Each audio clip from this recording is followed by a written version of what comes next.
Prenons nos Bibles, Éphésiens chapitre 1 verset 3. Béni soit le Dieu et Père de notre Seigneur Jésus-Christ, qui nous a bénis de toute bénédiction spirituelle. Où, dans les lieux célestes. Saint-Esprit, prends le contrôle. Que toute bénédiction dans les cieux soit relâchée sur la terre. Tout homme, toute femme sous le son de ma voix dont la bénédiction a été suspendue quelque part dans les cieux, avant que ce temps ne soit terminé, qu'ils reçoivent leur propre bénédiction, au nom de Jésus. Nous avons prié. Pouvez-vous crier cet Amen comme un tonnerre? Je veux parler du fait de commander au coffre-fort dans les cieux intermédiaires de libérer nos richesses. D'accord. Personne ne dit Amen.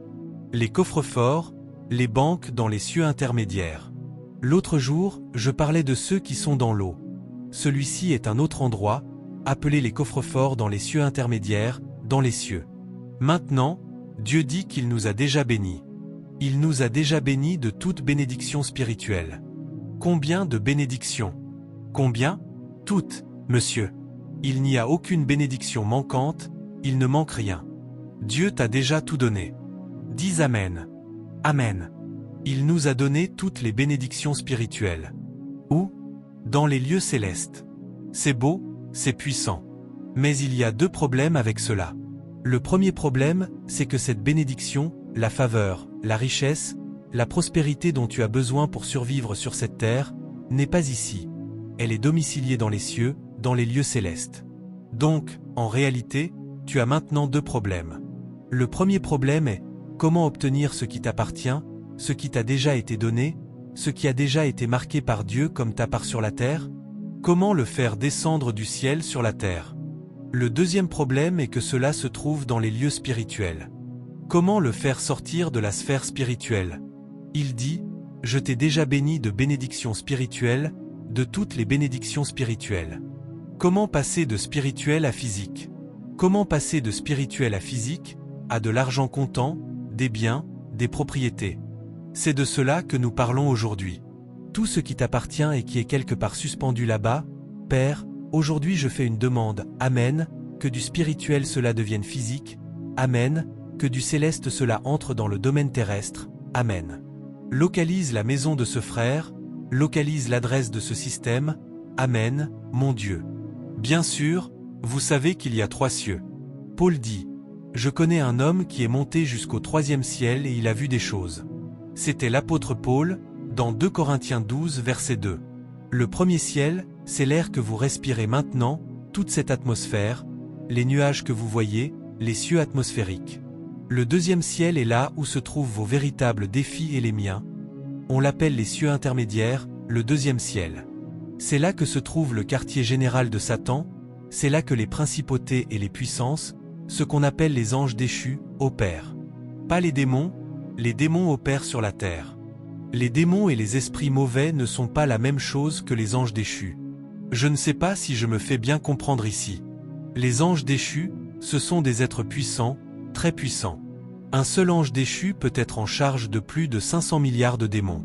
Un ange déchu est à la tête de tous les démons qui opèrent sur la terre. Les démons et les esprits mauvais, on les chasse, on ne chasse pas les anges. On chasse les démons et les esprits mauvais, pas les anges déchus. Les anges déchus n'opèrent pas ici, ils opèrent dans les cieux intermédiaires. Ce sont les commandants, ce sont les généraux qui donnent des ordres aux démons pour envahir telle ou telle terre avec la guerre, l'effusion de sang, la prostitution, les vols à main armée et les enlèvements. Voilà leur travail. Ensuite, le 3e ciel est le trône de Dieu, là où Dieu est assis, bien au-dessus de toutes les principautés et de toutes les puissances. Notre roi est le roi de tous.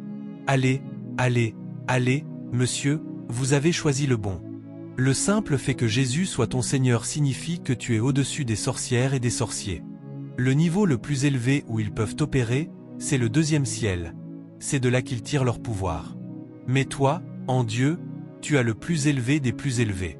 Maintenant, la Bible dit dans Daniel chapitre 10 que Daniel est tombé sur les Écritures dans Jérémie chapitre 25 et Jérémie chapitre 29, concernant la façon dont Israël devait être enfermé à Babylone pendant 70 ans, et que, selon la prophétie de Jérémie, après 70 ans, Babylone devait relâcher Israël pour qu'il retourne dans la terre promise.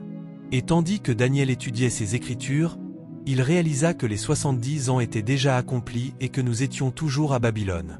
Non, non, non, non, non, ce n'est pas normal, nous sommes censés être libérés maintenant. Maintenant, maintenant. Et sur la base de cette révélation, Daniel entreprit un jeûne fondé sur la Bible, un jeûne qui avait un fondement biblique, et il commença à crier à Dieu pour la libération d'Israël. Et la Bible dit que, dès le premier jour où il commença la prière, sa prière monta vers Dieu et fut entendue, et que Dieu, dès le premier jour, assigna l'ange Gabriel avec la réponse, avec le contenant et le paquet pour la délivrance de la nation d'Israël hors de Babylone. Et voici Gabriel quittant le trône de Dieu avec la réponse pour les enfants d'Israël, et lorsqu'il quitta le troisième ciel, il dut passer par les cieux intermédiaires, le quartier général satanique des anges déchus, le lieu où se trouvent les principautés et les puissances, qui sont du même rang que Gabriel, parce que Gabriel est un prince, Michel est un prince, et tous ces anges déchus sont des princes. Et lorsque Gabriel essayait de traverser les cieux intermédiaires, le prince de la Perse, qui est en charge de Babylone, intercepta Gabriel, et il y eut un combat. Cet ange déchu dit à Daniel, « Tu ne peux pas traverser cette zone, nous sommes aux commandes ici. » Gabriel commença à combattre le prince de la Perse, et le prince de la Perse avec ses rois. Le prince de la Perse avait d'autres anges qui combattaient avec lui. Ce n'était pas un seul ange qui combattait Gabriel, ils étaient plusieurs, et ils ont dominé Gabriel. Est-ce que vous m'entendez? Oui, cela veut dire que des anges peuvent être vaincus, même les anges de Dieu, même tes anges. C'est pour cela que tu n'es toujours pas marié. Dieu a approuvé ton mariage, mais ton ange a été arrêté. C'est pour cela que tu marches encore à pied. Ta voiture a été libérée depuis longtemps, mais ton ange a été arrêté. C'est pour cela que tu es encore locataire, alors que le ciel a déjà approuvé le certificat de ton droit de propriété sur ton terrain, mais l'ange qui l'apportait a été arrêté. Qui a une Bible? Ceci est la version King James. La King James dit, « Mais le prince du royaume de Perse s'est opposé à moi pendant 21 jours. Mais voici, Michel, l'un des principaux princes, est venu à mon secours, et je suis resté là avec le roi de Perse. » Daniel 10 verset 13. La Free Bible donne un autre point de vue. Qui a la Free Bible, s'il vous plaît? Quelqu'un avec la Free Bible? Ou la Easy Bible? Laissez-moi vous donner la Free Bible, puisque vous êtes tous avec la King James. La Free Bible dit ceci, « Mais le prince du royaume de Perse s'est opposé à moi pendant 21 jours. Alors Michel, l'un des principaux princes, est venu m'aider, parce que j'étais détenu là par les rois de Perse. » Daniel 10 verset 13. J'étais quoi? Détenu. Cela veut dire que Gabriel n'a pas seulement été dominé, il a été arrêté et emprisonné.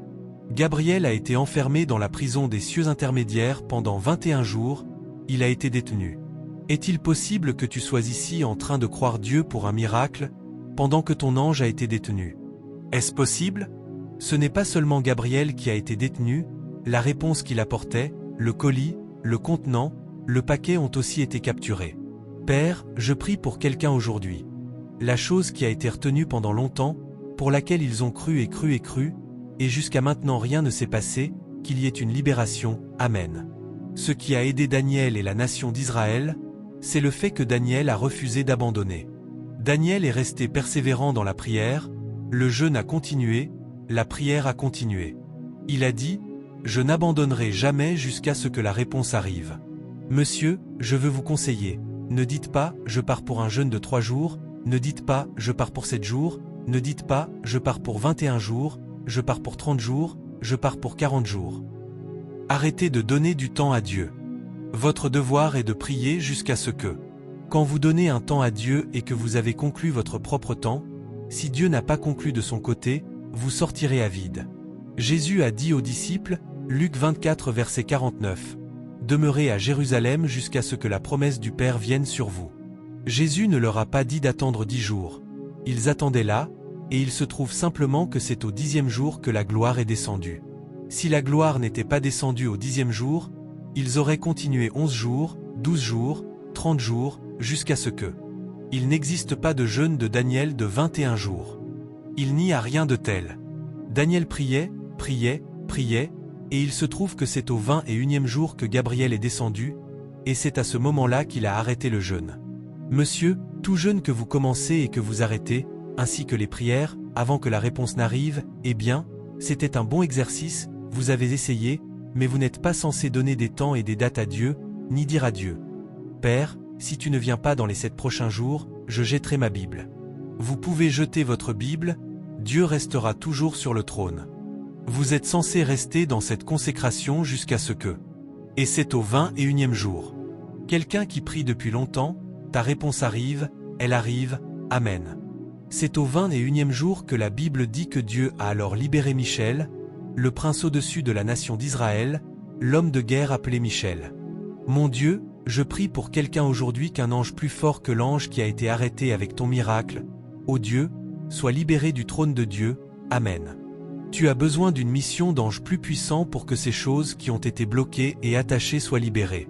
Si une mission plus forte d'ange n'est pas libérée, frère, tu resteras là. Michel est alors venu dans les cieux intermédiaires. Michel a combattu le prince de la Perse et ses rois. Si vous prenez le temps d'étudier ce passage dans les Écritures, vous saurez que ce n'était pas seulement le prince de la Perse qu'il combattait. Il combattait avec plusieurs, il y avait plusieurs êtres angéliques déchus. Michel les a tous combattus, et je crois que ce n'était pas seulement Michel, parce que Michel a beaucoup d'anges qui travaillent avec lui. Michel est un commandant en chef, c'est un major général, oui monsieur. Quand il vient à la guerre, il a beaucoup d'anges chefs qui viennent avec lui. Ils ont combattu, et quand ils ont combattu, ils ont vaincu le prince de la Perse et tous ses anges déchus, et ils sont allés à la prison où Gabriel était détenu, ils ont ouvert la prison et ont fait sortir Gabriel avec le contenant, le paquet, et ils ont dit, Gabriel, continue. Amen. Je parle aux cieux intermédiaires au-dessus de ta situation, Amen. Tout ce qui a été suspendu là-bas, qu'il y ait une libération, qu'il y ait une libération, Amen. Qu'il y ait une libération, qu'il y ait une libération, qu'il y ait une libération maintenant, maintenant, maintenant, maintenant, maintenant, Amen. C'est ainsi que, sur la terre, Daniel était toujours dans le jeûne et la prière, et pendant qu'il était dans le jeûne et la prière, bam, Gabriel a atterri et a dit: Ô toi qui es grandement aimé du Seigneur, dès le premier jour où tu as commencé la prière, ta prière a été entendue. Mais j'ai été arrêté, j'ai été suspendu dans les cieux intermédiaires, le prince de la Perse m'a arrêté, mais à cause de ta constance, Michel a été libéré pour se joindre au combat qui se déroulait dans les cieux intermédiaires, et parce que Michel a réussi, je suis venu jusqu'à toi avec ton contenant. Prends-le, voici la délivrance de ta nation. Et c'est ainsi que le roi Darius, ou Cyrus, a maintenant fait un décret ordonnant à tout Israël de retourner de Babylone, et que toutes les choses qui avaient été prises, l'or, l'argent qui avait été pris du temple, soient libérées et remises entre leurs mains. Retournez non seulement, mais moi, le roi, je finance aussi la reconstruction du temple. Monsieur, quoi que ce soit qui empêche des rois de parler en ta faveur, je parle ici de la terre, quoi que ce soit qui empêche cet homme de signer ce document pour toi, je parle aux cieux intermédiaires, Amen. Qu'il y ait la guerre, qu'il y ait la guerre, qu'il y ait la guerre. Ange du Très-Haut, terrassez les princes démoniaques. Tu as cru Dieu pour quelque chose depuis longtemps, tu as prié et tu n'as pas vu la réponse. Je t'annonce qu'en ce second trimestre tu témoigneras. Ton contenant vient à toi, Amen, reçois-le au nom de Jésus. Regarde ceci, regarde ceci, regarde ceci. Si je commande des marchandises depuis la Chine, je dois payer ces marchandises d'avance. J'envoie l'argent d'ici, du Nigeria, vers la Chine pour le paiement de ces marchandises, et il charge ces marchandises dans un navire. Ce navire m'envoie ensuite les documents, les reçus de mes paiements pour ces marchandises, et ces marchandises voyagent alors de la Chine jusqu'à, disons, Apapa à Lagos. Et quand cette cargaison arrive à Lagos, je reçois une alerte disant que tes marchandises sont arrivées. Je dois alors prendre tous mes reçus et aller à Lagos. Et quand ces marchandises arrivent à Lagos, il te donne un délai fixé dans lequel tu dois récupérer ces marchandises. Parfois c'est 21 jours, parfois 14 jours, parfois 1 mois ou 2 mois. Si tu ne récupères pas ces marchandises dans ce délai fixé, ils confisqueront ce que tu as déjà payé. Ce qui t'appartient déjà, ce qui a déjà été libéré, mais il y a un port, il y a un poste de contrôle. Les agents des douanes et de l'immigration retiennent ce qui t'appartient. Il y a des agents de douane et d'immigration démoniaques et sataniques, des anges déchus, dans les cieux intermédiaires. Tes marchandises ont atterri, mais avant qu'elles ne puissent passer par ce port jusqu'à toi ici à Calabar, tu dois dédouaner ces marchandises depuis les cieux intermédiaires, depuis le poste de contrôle. Et si tu ne dédouanes pas ces marchandises dans ce délai fixé, ils les confisqueront. Ils appliqueront ce qu'on appelle la démurrage. Chaque jour qui passe, ils augmentent les frais, l'argent que tu es censé payer augmente chaque jour, et toi tu es ici en train de lutter pour obtenir ce qu'il te faut pour pouvoir dédouaner les marchandises. Est-ce que je me fais comprendre? Tu luttes pour obtenir ce qu'il te faut pour pouvoir dédouaner les marchandises. Au moment où tu réussis à rassembler l'argent, le délai est déjà dépassé, et ils font alors ce qu'on appelle la saisie. Ils saisissent ces marchandises. Quand ces marchandises sont saisies, tu les as maintenant perdues, elles ne sont plus à toi, elles ne sont plus à toi. Et ils gardent ces marchandises là-bas, peut-être pendant 6 mois, 1 an ou 2 ans. Ces marchandises pourrissent là-bas dans leur dépôt, dans leur entrepôt. Et après 6 mois, 1 an ou 2 ans, ils mettent ces marchandises à la vente aux enchères et ils les vendent à eux-mêmes. Oh, ils les vendent à eux-mêmes ou à leurs amis. Tu as peut-être acheté une voiture en Chine pour 20 millions ou 10 millions, et parce que tu n'as pas pu la dédouaner au poste de contrôle à temps, cette chose est maintenant enfermée là-bas dans leur entrepôt, en train de pourrir, jusqu'à ce que 2 ans plus tard, sans même t'en informer, ils la mettent aux enchères pour 500 000 Naira. Ce que tu as payé 20 millions, ils le vendent à eux-mêmes pour 500 000, parfois 200 000, à eux-mêmes. Je te dis ce qui se passe dans le domaine spirituel. Sais-tu que c'est là que les féticheurs, quand tu vas vers eux et que tu dis que tu as besoin d'un enfant, ce qu'ils font, c'est qu'ils vont dans les cieux intermédiaires. Il y a un marché dans les cieux intermédiaires où ton bébé pour lequel tu priais se trouve, et en cours de route, ta prière a été passée en contrebande, ton ange avec ton bébé a été détourné et gardé dans un entrepôt. Et les féticheurs, quand tu vas vers eux pour chercher un enfant, ils voyagent dans les cieux intermédiaires jusqu'à cet entrepôt, et ils marchandent et prennent ce bébé depuis cet entrepôt. Est-ce que je me fais comprendre? Oui, c'est ainsi qu'ils opèrent, les sorcières et les sorciers. Ils ont un marché dans les cieux intermédiaires où se trouvent toutes ces choses qui sont tes propres sujets de prière, ces choses pour lesquelles tu as prié, mais je veux te dire que la plupart de tes prières sont suspendues quelque part, et une autre partie de tes prières, les féticheurs les ont récupérées. Je te dis ce qui se passe dans le domaine de l'esprit. Aujourd'hui, c'est l'opération « Reprends ce qui t'appartient », Amen, reprends ce qui t'appartient, Amen. Tu sais que cette chose est arrivée à ma femme, elle a perdu. J'ai acheté une voiture pour ma femme. Quand j'ai acheté cette voiture pour ma femme et que je la lui ai remise, la douane a saisi cette voiture et elle a été gardée dans leur entrepôt. Et quand elle a été gardée dans l'entrepôt, ils fixaient déjà un jour pour la mettre aux enchères et la vendre à eux-mêmes. Grâce à Dieu pour ma femme, elle est allée trouver comment appelle-t-on cette personne, le type d'avocat qui se bat dans ce genre de dossier, un activiste de très haut niveau au Nigeria, un activiste contre les illégalités, qui est allé se battre dans cette affaire. Parce que, normalement, il n'y a aucun moyen de récupérer cette voiture une fois qu'elle est placée dans cet entrepôt, c'est impossible de la récupérer. Mais ma femme a combattu cette bataille avec des prières, avec des jeûnes, elle a fait venir un activiste, et ce qui était déjà perdu, ce qu'on ne peut pas récupérer, lui a été restauré, Amen. Je te dis que si cela a pu arriver à ma femme dans le domaine spirituel, toute chose qui t'a été enlevée, j'interviens dans le domaine de l'esprit, Amen. J'ordonne la libération de tes biens retenus maintenant, maintenant, maintenant. Levez les mains et priez.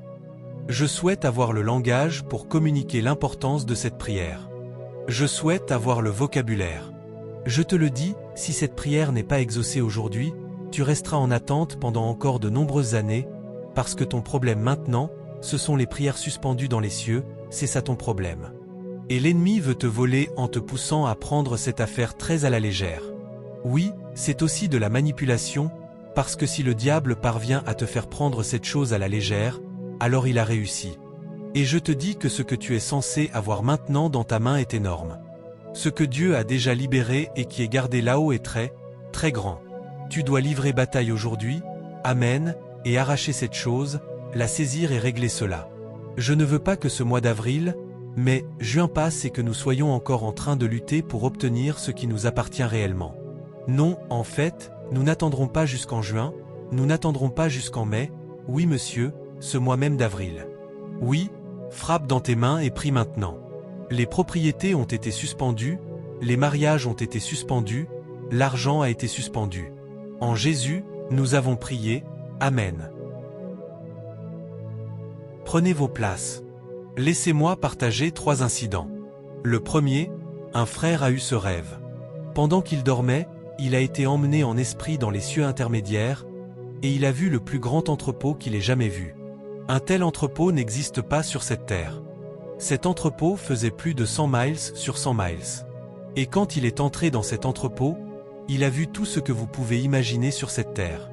Il a vu des bébés, il a vu des maris, il a vu des épouses, il a vu des maisons, il a vu des voitures, il a vu des certificats d'organisation, d'entreprise, d'emploi, toutes sortes de certificats.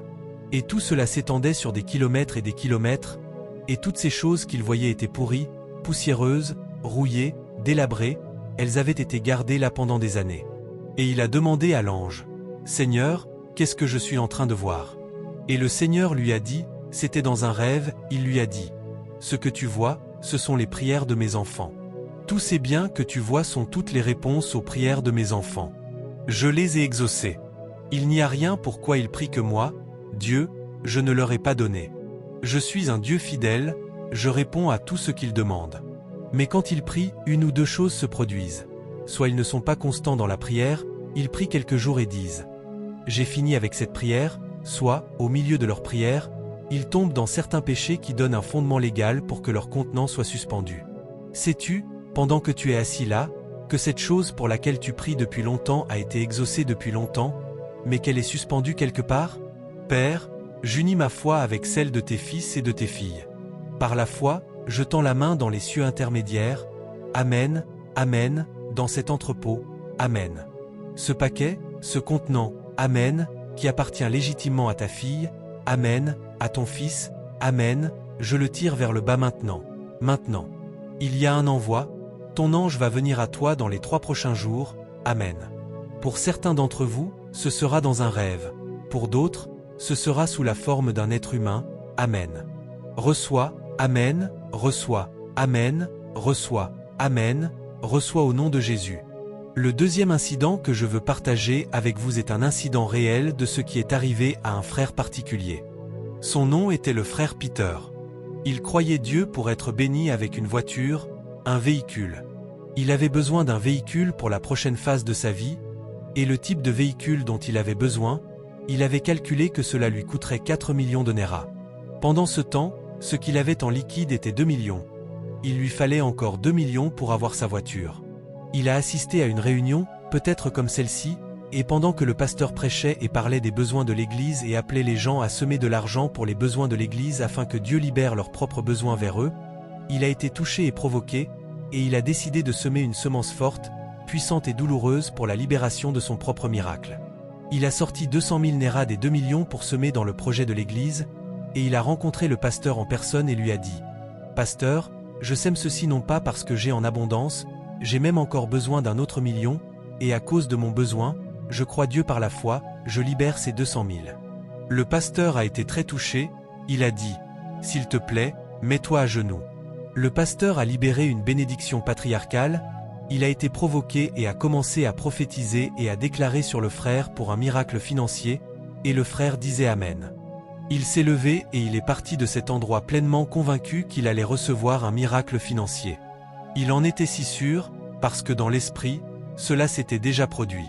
Voici ce qui s'est passé dans le domaine spirituel, parce que plus tard, Dieu a révélé cette chose sous forme de vision au pasteur, car ce frère est revenu en arrière, ce frère a quitté la foi à cause d'une percée suspendue, et c'est le pasteur qui a eu la vision et qui a pu appeler le frère et lui dire « Voilà ce qui t'est arrivé, voilà ce qui s'est passé. » Alors que le pasteur priait pour lui et libérait la bénédiction, son ange est allé au ciel, est arrivé au trône de Dieu et a présenté son cas à Jésus. Et Jésus a examiné le cas du frère, a vérifié tous ses domaines de dîmes, d'offrandes, de fidélité, il était qualifié. Jésus est alors allé vers le Père et a dit au Père « Père, ton fils Pierre est qualifié, il demande une voiture, et selon ta parole, tout ce que nous demanderons en mon nom lui sera donné. Seigneur, peux-tu lui libérer une voiture ?» Et le Seigneur a alors envoyé un ange. Dieu, sur son trône, a dépêché un ange avec une proposition d'affaires qui allait lui apporter des millions de Naira, une percée financière avec le nom de Pierre attaché à ce miracle financier. Et l'ange a été libéré du trône de Dieu pour porter cela à Pierre sur la terre. Et lorsque l'ange est arrivé au poste de contrôle intermédiaire, aux douanes du domaine spirituel, à l'immigration et aux douanes des anges déchus, quand il est arrivé là-bas, alors qu'il passait, l'officier principal des douanes a dit « Et, qui va là? Qu'est-ce que c'est que ce colis ?» Il a répondu « Je porte un colis pour Pierre, il est qualifié, il a payé le prix, il a tout fait, Dieu m'a libéré, je suis l'ange. » L'ange déchu a dit « Non, ces papiers ne sont pas en règle. » Quel papier? Dans sa lignée ancestrale, les archives montrent qu'il y a une malédiction sur cette famille, et cette malédiction dit que personne ne prospérera. Personne dans sa famille n'a jamais conduit de voiture, parce qu'il y a un document, il y a des papiers qui prouvent qu'il appartient à cette lignée, et même s'il est un enfant de Dieu, il n'a jamais réglé cette affaire, donc nous avons des droits légaux et un fondement pour intercepter son contenant. Un autre ange déchu est venu et a ajouté « En plus de cela, son père, son grand-père et son arrière-grand-père sont les gardiens d'une idole ancienne, d'un ancien sanctuaire. Ce sanctuaire est ce qui alimente la malédiction de frustration et de pauvreté. » Un autre ange déchu est apparu et a dit « Quand il est né, il a reçu des marques tribales. Ces marques tribales servent à alimenter le sanctuaire et l'autel de la famille. » Un autre est apparu encore, ils apportaient tous des arguments. Et l'ange envoyé par Dieu se retrouvait maintenant face à environ 5 anges déchus, 1 contre 5. Il a essayé de se frayer un chemin par le combat, mais il a été dominé et arrêté avec le contenant, et gardé en prison. Pendant ce temps, Pierre, ici sur la terre, croyait Dieu en se disant « Dans les prochains jours, mon pasteur a prophétisé, je crois que dans les prochaines semaines, mon miracle va arriver », sans savoir que dans le domaine spirituel, son miracle avait déjà été suspendu. Puis, dans le domaine spirituel des cieux intermédiaires, ils ont tenu leur propre réunion. Ils ont dit, pour ce frère, nous devons nous assurer de le frustrer complètement. Ils ont alors provoqué les sorcières sur la terre, dans la famille de Pierre et dans la famille de la femme de Pierre, ce qu'on appelle les sorcières résidentes de la famille, des deux côtés de la famille, pour qu'elles tiennent une réunion spéciale sur la manière de disperser les finances de Pierre, parce qu'il avait encore 1 800 000. Nous devons disperser cela. Et ils ont tenu une réunion, et dans cette réunion, ils ont décidé de faire en sorte que la personne qu'il aime le plus ait un accident. Qui est cette personne? Sa mère. Et sa mère voyageait vers le village, et il y a eu un accident de voiture très grave. Le conducteur est mort, d'autres ont été blessés, mais la mère, sa moelle épinière a été tordue, et elle a été transportée d'urgence à l'hôpital. La moelle épinière est une affaire sérieuse. Et la nouvelle est arrivée jusqu'à Pierre. Ta maman a eu un très grave accident, la moelle épinière, elle est à l'hôpital. Il s'est précipité. Ils ont dit, apporte 1 million. À cause de l'amour pour sa mère, il a libéré 1 million pendant qu'il traitait la mère. Que cela n'aille pas bien pour les sorcières dans ta famille, Amen. Les sorcières ont poussé le propriétaire à lui donner un préavis d'1 semaine pour quitter la maison. Pendant qu'il luttait avec cela, la nouvelle est arrivée que sa mère est morte. Tu as déjà dépensé 1 million. Oh, peu importe comment tu dépenses cet argent, les médecins ne peuvent pas traiter cela, cet argent est parti. Et il est maintenant en train de préparer l'enterrement de sa mère, ce qui prendra au moins 1 ou 2 millions. Il est maintenant allé emprunter de l'argent pour gérer l'enterrement de sa mère. Quand il a fini l'enterrement de sa mère, il est maintenant en déficit, il n'a plus de maison où habiter, et il est devenu tellement découragé qu'il a arrêté d'aller à l'église, il a perdu sa vie de prière, il a perdu sa consécration. L'alcool qu'il buvait il y a des années, il a recommencé à boire. C'est alors que Dieu a visité le pasteur et lui a montré la vision de ce qui était arrivé à son membre. « Monsieur, je te dis que ce frère Pierre, c'est toi. Je te dis pourquoi tu as l'impression que Dieu n'est pas bon, pourquoi tu as l'impression que Dieu n'est pas fidèle. Je te dis pourquoi tu as prié et prié et prié et prié et qu'il semble que rien ne se passe. Je te dis que ce n'est pas Dieu. Oh, Dieu a déjà libéré ton miracle, Dieu a déjà libéré ton paquet, mais il se passe quelque chose dans les cieux intermédiaires, et aujourd'hui, nous allons tout récupérer. Oui, nous allons entrer dans les cieux intermédiaires, Amen. Par la foi, nous allons demander à Dieu de libérer un contingent plus élevé d'anges plus puissants, Amen. Tu as besoin de plus que Gabriel pour cette affaire, tu as besoin de Michel, tu as besoin d'anges de rang plus élevé. Oui monsieur, des anges très violents et radicaux qui vont arracher cette chose de là où elle a été enfermée. Amen. Monsieur, c'est aujourd'hui, aujourd'hui. Avril ne passera pas sans un témoignage, Amen. Lève-toi sur tes pieds, frappe dans tes mains, prie, prie, prie. Dieu, Dieu, Dieu, Dieu, Dieu, nous. Saint-Esprit, Saint-Esprit, Saint-Esprit. Au nom de Jésus, nous avons prié. Quelque chose est en train de se passer. Oui, dans les cieux intermédiaires, quelque chose est en train de se passer. Il y a la guerre, il y a la guerre, il y a la guerre. Il y a un choc sérieux, une bataille sérieuse, une contention sérieuse depuis le ciel dans les domaines de l'esprit. Ciel, donne-moi 1 Samuel chapitre 30 verset 8. 1 Samuel chapitre 30 verset 8, David consulta l'Éternel en disant, « Dois-je poursuivre cette troupe? Dois-je l'atteindre? » Qu'est-ce qui était arrivé à David? Tous ses biens et ses propriétés avaient été saisis et capturés par les Amalécites. Ils avaient envahi et pris possession de ce qui lui appartenait, ils avaient capturé sa femme, ils avaient capturé ses enfants. C'est ainsi que certains d'entre vous devraient déjà avoir votre femme dans votre maison, mais les Amalécites les ont capturés. Certains d'entre vous devraient déjà avoir des enfants, mais les Amalécites les ont capturés. Certains d'entre vous devraient être dans la prospérité, mais les Amalécites l'ont capturé. Et David a dit, « Dois-je poursuivre, est-ce que je les rattraperai ?»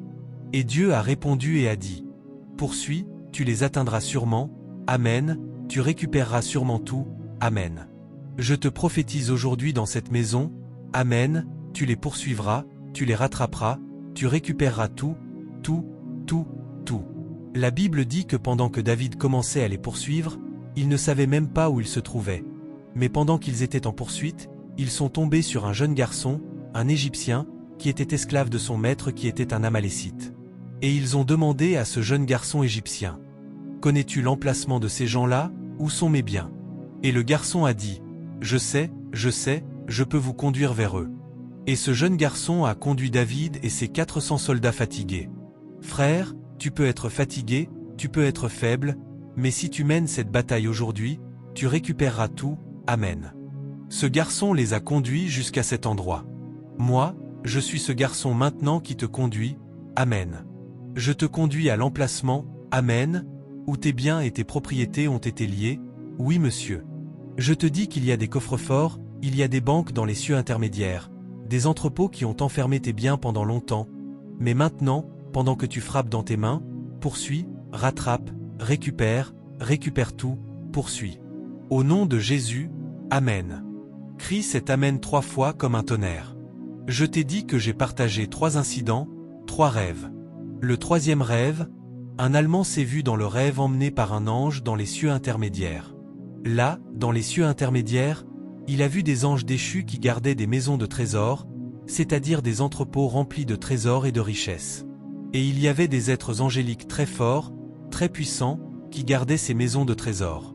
Par le Père de la croix, je ne connais pas le nom de cet ange déchu qui bloque ce qui t'appartient à toi, à ta famille et à ta lignée, mais je suis venu te dire qu'il y a un ange plus fort. Je suis venu te dire qu'il y a une puissance qui dépasse la puissance, et qu'une plus grande puissance entrera dans la maison des trésors de ta famille. Ce qui t'appartient sort maintenant, oui. Je le récupère, je le récupère. Le frère qui avait ce rêve se demandait comment il allait passer à travers cette chaîne de gardiens, ces puissants anges déchus, seulement pour que l'ange de l'Éternel qui était avec lui dise « Tiens ma main ». Il a tenu sa main et ils ont traversé ces gardiens et sont entrés dans la maison des trésors.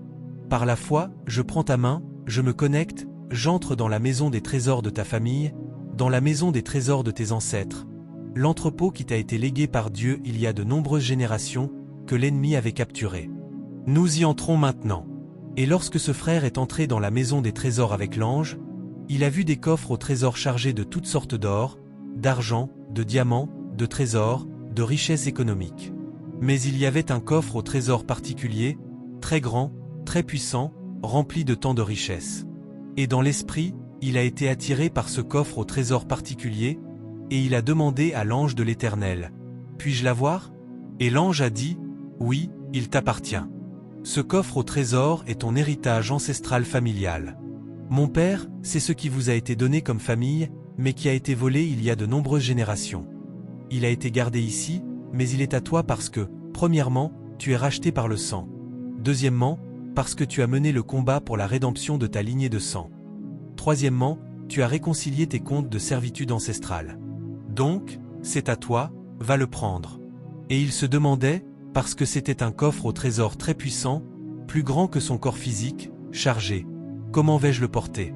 Et l'ange lui a dit simplement, et à ce moment-là, une force surnaturelle est venue sur lui, il a soulevé ce qui était plus grand que lui et s'est retrouvé immédiatement dans le 3e ciel, devant le trône de Dieu, et il a déposé les trésors aux pieds de Jésus, remerciant Jésus pour le prix de la rédemption. C'est là qu'il s'est réveillé. Maintenant, dans le domaine physique, lorsqu'il s'est réveillé dans le domaine physique, en 3 jours, il recevait des percées financières qu'il n'avait jamais reçues de sa vie. Des choses qui avaient été liées, enfermées pendant des années, en 3 jours, tout s'ouvrait, tout. Que le tien arrive en 3 jours, Amen. Maintenant, si tu peux lire Colossiens chapitre 1 verset 20, donne-moi ce verset. La Bible dit que toutes choses sont réconciliées avec Dieu par le sang, toutes choses. Je veux te dire que tes comptes dans les cieux, les fondements légaux qu'ils utilisent pour te retenir, vont être réconciliés maintenant, Amen. Et ayant fait la paix par le sang de sa croix, par lui pour réconcilier toutes choses avec lui-même, par lui, je dis, que ce soit les choses sur la terre ou les choses dans les cieux. As-tu entendu cela? Oui, monsieur. As-tu entendu cela? Oui, monsieur. Monsieur, le sang va entrer dans les cieux intermédiaires, il va réconcilier chacun de tes comptes, oui, chaque argument ancestral qu'ils utilisent contre toi, le sang va mener ce combat. La puissance de 1 Pierre chapitre 1 versets 18 et 19 dit que nous avons été rachetés non par des choses corruptibles, comme l'argent et l'or, de la vaine manière de vivre et des traditions de vos pères, mais par le précieux sang. Monsieur, le sang rachète. Que veut dire racheter? Cela veut dire racheter, acheter de nouveau, racheter. Monsieur, ce contrôle des douanes, de l'immigration, de la frontière dans les cieux intermédiaires qui dit que tu n'as pas payé ta démurrage, le sang va racheter, Amen. Le sang va payer chaque prix. Tout ce qui t'a été perdu, par le sang. Je t'ai armé avec 1 Pierre chapitre 1 versets 18 et 19, je t'ai armé avec Colossiens chapitre 1 verset 20, je t'ai même armé avec 1 Samuel chapitre 30 verset 8, Amen, où David a dit, je poursuivrai, je rattraperai, je récupérerai tout. Je t'ai armé, Amen, avec tout ce dont tu as besoin pour tout récupérer. Oui, il n'y a aucune raison pour que le mois d'avril passe sans témoignage. Oui, je t'ai armé, Amen, pour qu'un contingent plus élevé de troupes angéliques soit libéré en ta faveur, Amen, pour mener cette bataille, Amen, et pour récupérer ce qui t'appartient. Maintenant, en utilisant les munitions que je t'ai données, lève-toi, frappe dans tes mains et commence à prier pour tout récupérer. Récupère tout. La rédemption par le sang, le sang de Jésus. Nous sommes Dieu. Je poursuis. Partout où ils ont pris, je prends, je récupère mon héritage, je récupère mes promesses. Puissance. Saint-Esprit, agis. Prière, tiens ferme pendant cette heure de prière. Je rachète par le sang de Jésus mon héritage, je rachète ma femme, je rachète mes enfants, je rachète ma destinée, je rachète ma super. Commence. J'entre dans les cieux intermédiaires. Au nom de Jésus, nous avons prié, Amen, au nom de Jésus, Amen. Je veux t'assurer qu'il y a en ce moment une guerre très sérieuse, une bataille très sérieuse qui se déroule dans les cieux intermédiaires, Amen. Je veux t'assurer que maintenant même, pour beaucoup d'entre vous, vos anges qui étaient enfermés avec vos contenants ont été libérés, Amen. La prochaine prière que tu vas faire maintenant est la prière pour donner du carburant à ton ange. Allez, c'est ta prière, comme Daniel, un jeûne et une prière sans relâche pendant 21 jours. C'était l'essence, c'était le carburant qui a alimenté son ange pour lui permettre de traverser avec le contenant. Donc tu vas prier encore une autre prière. Cette prière consiste à mettre du carburant dans le réservoir de ton ange, oui monsieur, afin qu'il atterrisse, Amen, qu'il atterrisse correctement. Il ne doit pas attendre jusqu'en mai, non, ni jusqu'en juin. Tu vas mettre assez de carburant pour qu'il ne s'arrête pas en chemin, oui monsieur. Frappe dans tes mains et prie maintenant, mets le carburant. Amen. Écoute. Quand tu rentreras chez toi ce soir, charge ton téléphone avec des données, réécoute ce même message entre les heures de 23h, minuit, 1h du matin. Oui, va soit sur Facebook soit sur YouTube, réécoute ce message, afin que durant cette heure de minuit tu mènes encore cette guerre spirituelle, parce que ce mois ne doit pas passer. Tu ne feras plus du surplace, tu deviendras un faisceau de témoignages. Amen. Les témoignages seront si lourds et si nombreux. Amen.